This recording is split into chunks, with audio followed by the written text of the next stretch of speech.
मला जे मत व्यक्त करायचं होतं ते मुंबईच्या प्रेसमध्ये मी केलेलं आहे. आता उद्याच्याला आमचं अधिवेशनाच्या आदल्या दिवशीचा दिवस आहे. तुम्ही जे सांगताय अशा पद्धतीनं सक्ती त्याच्यामध्ये नाही. त्यामध्ये सगळे मराठी भाषेची ज्यांनी त्यांनी आपल्या आपल्या देशामध्ये आपल्या राज्यामध्ये त्यांची मातृभाषा आहे ती तर पहिलीपासून आलीच पाहिजे, त्याच्याबद्दल दुमत नाही. आणि आम्ही म्हणालो की 5वी पासून त्या भाषेचा विचार त्या बाबतीमध्ये करावा, त्याच्यामध्ये चालतंय. आता बरीचशी मुलं इंग्लिश मिडियमला असतात, ती इंग्लिश मिडियम त्यांचे पालकच घालतात, मुलांना इंग्लिश मिडियमला जायचंय, त्यावेळेस पण तिथं मराठी आपली मातृभाषा लिहिता वाचता बोलता आलीच पाहिजे ना. त्यामुळे मराठी भाषा हीच आपली सक्तीची आहे, त्याच्यामध्ये दुसरं कुठला प्रश्न नाही. आणि 5वी पासून मग अजून कुठली भाषा आहे तर ते लोकांनी ठरवावं. सहसा आपल्या महाराष्ट्रामध्ये 5वी पासून पालक लोक मराठी भाषा, इंग्लिश भाषा आणि काही हिंदी पण भाषा, काही लोक वेगवेगळ्या भाषांमध्ये पण शिकवण्याचा प्रयत्न करतात. 5 तारखेच्या मोर्चाला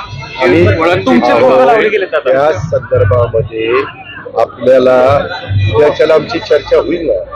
उद्या कॅबिनेट आमची असते, आम्ही त्याच्यामध्ये चर्चा करू.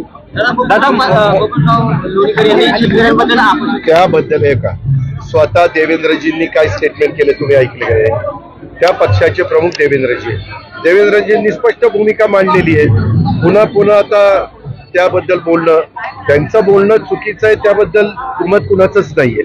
आणि त्याबद्दल त्यांच्या पक्षाच्या प्रमुखांनी स्पष्टपणे त्यांना समज देणं आणि बाकीच्या सगळ्या गोष्टी तुमच्याबरोबर बोलून. दादा 5 तारखेला मोर्चा होतोय, मनसेने तुमचे देखील फोटो लावले दादा. हो, या संदर्भामध्ये पुन्हा पुन्हा तुम्ही सांगताय की उद्याच्या मंगळवार आमची कॅबिनेट असते अधिवेशनाच्या आदल्या दिवशी, त्यावेळेस आम्ही त्याच्याबद्दलची चर्चा त्या बाबतीमध्ये करू.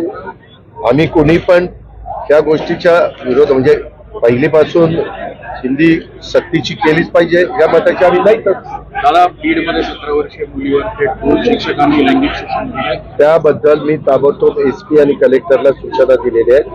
जे कायद्याने नियमाने अलीकडच्या काळामध्ये मुलींच्या बाजूने जे कायदे केलेले आहेत त्या सगळ्या कलमांचा वापर करून त्या नराधमांना योग्य अशा पद्धतीचं कडक शासन झालं पाहिजे अशा सूचना केली. दादा साहित्य मंडळाकडनं सुद्धा 5 तारखेच्या मोर्चेला येण्याचं आवाहन केलं.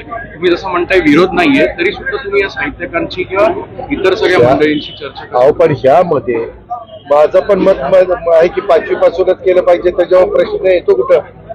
आम्ही पण त्याच मताचे आहेत ना. आम्ही उद्या बोलू सांगितलं ना तुम्हाला.